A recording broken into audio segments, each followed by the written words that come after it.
All right, guys, let's get right into it. Today we are pitching the Leica 10-25, probably the most expensive 25mm you can get because it's also a zoom, against the Lumix 25mm f1.7. So theoretically, if you zoom in the 10-25 to 25, it's going to be the exact same focal length, the exact same aperture as that tiny, cheap, $100-$150 prime lens. And so it's prime versus zoom, it's cheap versus expensive, and we're seeing if, even though it's a zoom, if it can perform as good or better than the prime lens, just because of the fact that it's so much more expensive. If I was rich, I'd love to throw in the cheap Olympus, the expensive Panasonic, and the expensive Olympus 25mm, but today, we're just going the cheapest versus the most expensive. So usually this is where I would talk about build quality, but let's be honest, you're spending $1,800 versus $150. The 25mm has no features. It's just a lens, a focus ring, that's it. The Leica 10-25 has a million features that we're not going to talk about because it's just pointless. So yeah, obviously the Leica 10-25 is going to win in build quality in every regard except for size. The 25mm is small, it's tiny, it's easy to take with you, so let's just move on to image quality. So looking at the sharpness here, both lenses are pretty much fine, just at a first glance, but if you zoom in and you look a little closer, that Leica zoom is sharper in the center, way sharper in the corners, way less chromatic aberration, way less ghosting. Oh, so yeah, obviously the Leica wide open is better in pretty much every way, but honestly in real world, I doubt you'd notice a big difference for most things. Stopping down at 2.8, both lenses are better, but the Leica was pretty much perfect wide open. Maybe those corners are a little sharper, but yeah, the Leica zoom is still way better in every way. Now, the Leica, stopping down from 2.8 to 5.6, is pretty much identical. No changes there, but the Lumix is finally better again, and fine, but I gotta say, those extreme corners are not quite there, even at 5.6. At f11, they're already getting soft from diffraction, so honestly, the sweet spot is probably 2.8 to 5.6 on both of these lenses, but the Leica is just better at every aperture. It's actually pretty hard to get chromatic aberration out of these lenses, but I did get some good examples here and then. We'll be talking about this test later when it comes to the Bokeh, but now we can look and see the Leica is certainly sharper, and it certainly has less chromatic aberration than the cheap prime. So that's another win for the Leica. When it comes to minimum focus, this is a big deal for me, doing rings in a wedding or, product shots or things like that. And I gotta say, the Leica and the Lumix are pretty much identical for the distance you can get to the subject and the reproduction. Maybe the Lumix is a little bit closer, but I have to say the Leica pretty much will always have better image quality, better sharpness, than the prime lens. That 25mm f1.7 Lumix is just softer, the contrast is lower, the chromatic aberration pops up here. But honestly, it's still amazing that for that price you can get as close as you can with that little tiny prime. Although I have noticed a weird thing that Panasonic does on certain lenses, like the 25mm 1.7 and the 42.5 1.7, which is, as you focus closer, almost like a macro lens. I've seen macro lenses do this before. The exposure drops pretty significantly the closer you focus, almost up to maybe a third, a half a stop or more. So just something to keep an eye on. So obviously this guy's got fly-by-wire. This guy's got the good old clutch. We're gonna see the difference. We're gonna see what that difference is gonna look like in video. So let's check it out. All right, so we're gonna go maybe from the little cord there or to the button. So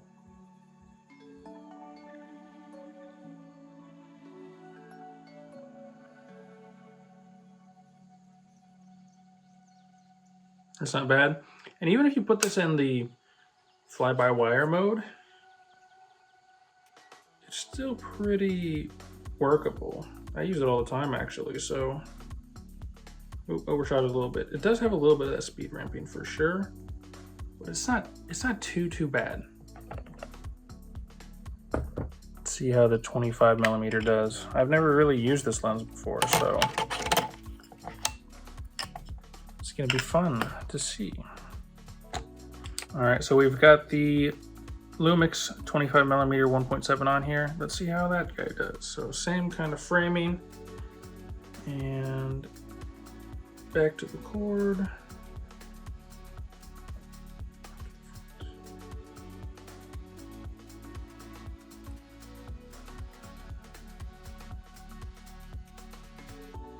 So it's not too bad. It does have a little bit of the speed ramping where if you go too fast, it can be a little weird, but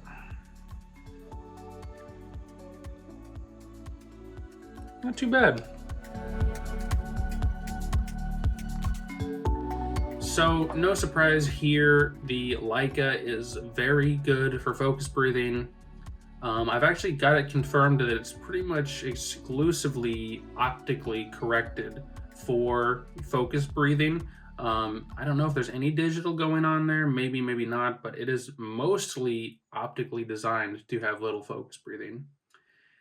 Now, the Lumix here is not what I would call amazing at focus breathing, but doesn't really matter. It's still a great value.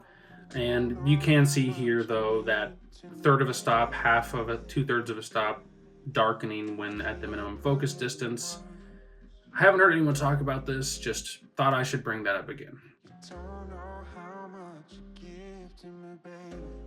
So we are moving on to an important category for a fast like 15mm, which is bokeh. So let's look at these leaves and these branches. You look at the prime lens and it actually does seem to be a little smoother here in some ways. There's less outlining, but there is a little more texture and some of that green highlighting on some highlights.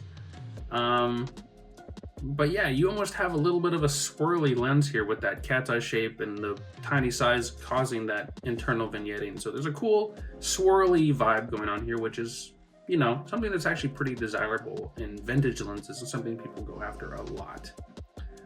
The zoom lens, you know, there's more rounded bokeh here. They're less cat's eye, even wide open. There's less chromatic aberration, but there's a little bit more outlining maybe, and it just does seem a little bit busier, doesn't it?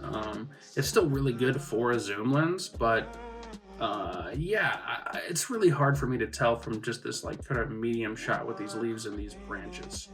I mean, honestly, unless you compare these side by side, even side by side, they look very different, and I doubt the average person would be able to see much difference at all here.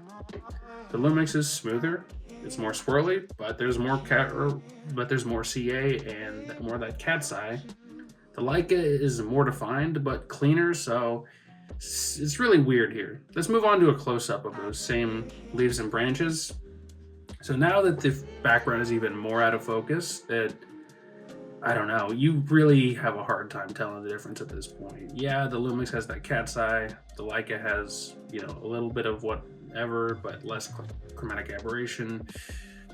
It's so difficult to tell. So let's move on to like a really busy background here. So in this situation, that outlining, that sort of donut shaped onion texture, whatever, the cat's eye corners, the CA and everything is even more apparent here. So I think the background here actually is not doing super great. The zoom definitely has a little bit sharper bokeh and the same issues with the texture, but not to the same degree. That cat's eye is way less extreme, and the CA is visible here, is blue, but it's really minor. Even more minor than the already good 25mm prime. So yeah, again, we really delved deep into a couple bokeh examples here, and I think for the most part, you're gonna be pretty much totally happy with the bokeh, no matter the situation. Jumping ahead a little bit to my autofocus test actually has some interesting bokeh information as well. So I think when it comes to focus transitions as well as backgrounds that are only just a little out of focus, the cheap prime lens gets destroyed because the background in those situations is extremely busy, whereas the zoom is not amazing, but it's definitely not as smudgy and edgy and weird as the 25mm nifty 50 prime lens. Okay, flare. So flare can be used creatively. It is a technical problem if it's too bad. Let's look at the quality and technical performance of that flare now. So the 25mm prime, the first thing you notice right away, for me at least, is that really classic purple flare that a lot of MFT cameras have.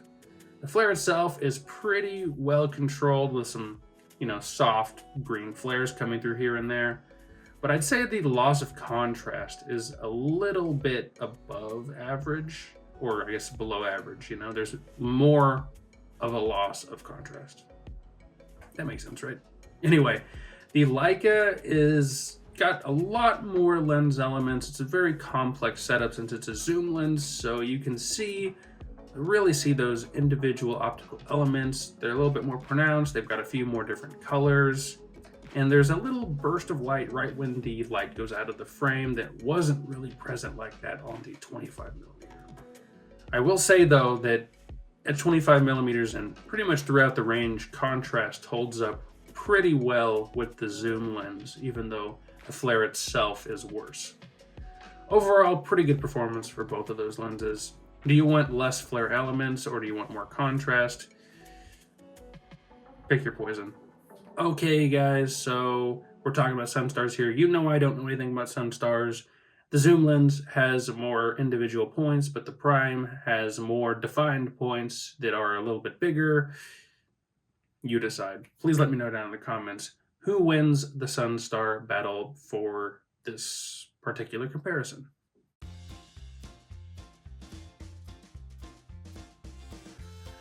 I tried some autofocus shenanigans, but we'll just say inconclusive on that one. So yeah, Panasonic autofocus, not amazing. It'll find me eventually. This could be my settings, could be the lens, could be the camera. We're not at any kind of 60 frames per second or anything like that, but I don't know. What do you guys think? How's it doing? It's generally okay, but every once in a while, it'll just be a little crazy. So yeah, look at that. That was good. Good job, little Panasonic. We're shooting it in the hardest mode too. We're not doing him any favors. So we'll see. This test might not be valid at all because, Panasonic autofocus, it's good when it's good, and it's not good when it's not good. Next to, we're gonna do this guy, this guy, this guy, this guy, this guy, this lens. Wow. Hey. So we're on to the Leica 10 at 25. At 25, here's the proof. We've got this little guy right here. 25. Why am I holding it like that? But anyway, so here we are. How's the tracking? This thing took kind of a bit of a spill recently, so not sure if this is even a valid test to put this thing through, but we're doing it anyway.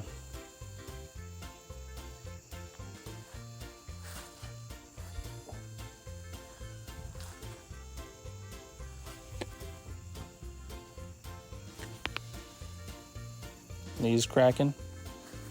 Good times. It's not that bad. We'll do some product showcase stuff again.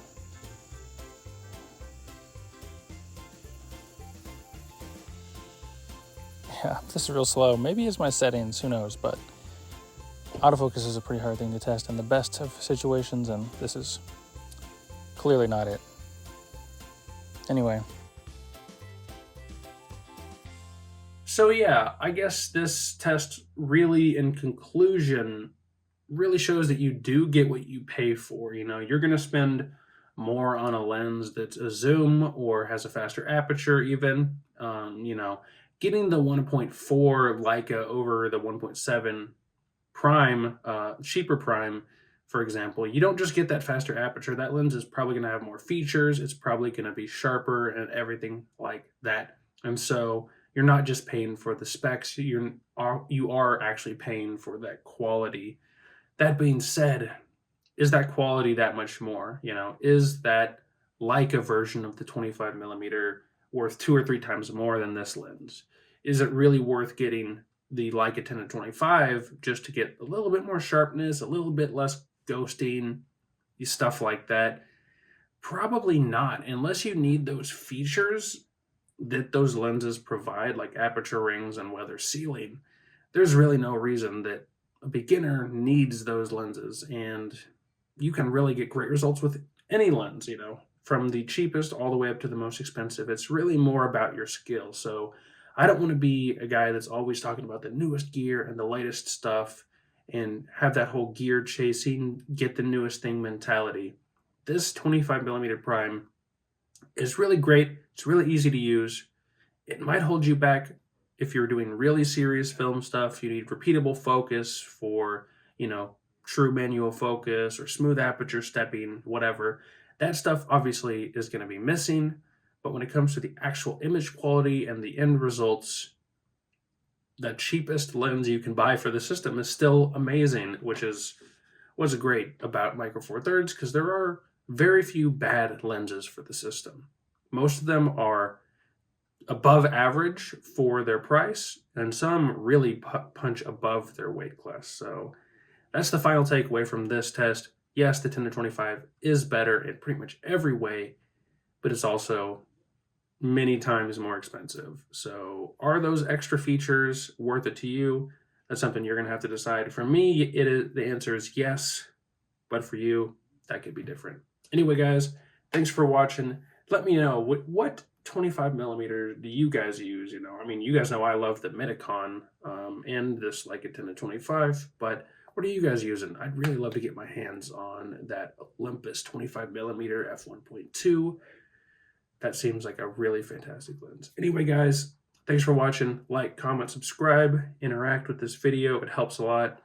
I'd say dislike, but it doesn't do anything anymore. So, yeah, do everything but dislike.